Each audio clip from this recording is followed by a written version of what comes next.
Il paraît que tu continues toujours de taper les loups poteaux dans la bolo. Si c'est le cas, viens, je te montre encore une fois avec plus de détails. Donc, on va commencer à la sauce cette fois-ci, ok?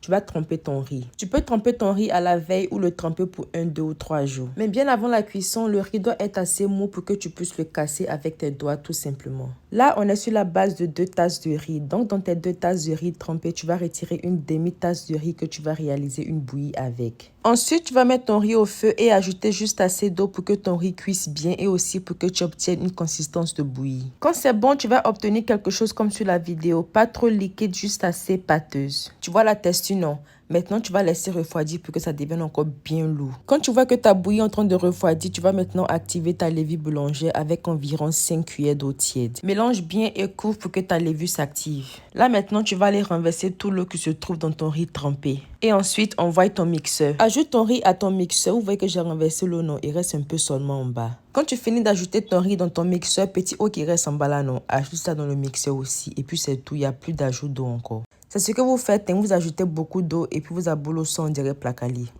Vous avez vu, on a mixé le riz, c'est devenu bien pâteux. Maintenant, tu vas ajouter ta bouillie de riz, sucre et levure. Vous voyez comment la levure a bien monté, non?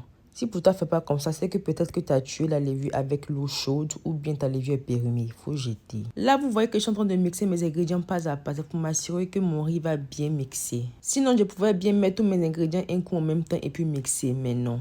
Maintenant, tu vas ajouter une tasse de farine et une tasse de fécule de maïs. Fécule de maïs, là, c'est pas farine de maïs, c'est amidon de maïs de grasse. N'allez pas utiliser farine de maïs dans vos abolos, s'il vous plaît. Ça s'appelle aussi maïzena dans les supermarchés. Donc là, on a mis une tasse de farine de blé et puis une tasse de fécule de maïs. Je vais mettre les grammages et tout dans les commentaires. Maintenant, quand tu as fini de bien mixer, que tu n'as pas obtenu une texture comme celle-là, là, non, faut te dire qu'il y a un petit poteau qui t'attend devant quoi. Oui. Parce que là, je sais plus quoi faire pour toi. Oui, je sais plus. Analysons un peu la texture que tu dois obtenir. La texture va faire genre les cahiers façon là, un peu homogène, un peu lourd, mais genre ça tire un peu, c'est un peu liquide façon là. Quand c'est bon, tu couvres, tu emballes bien et tu laisses reposer dans un coin chaud pour environ 1 heure.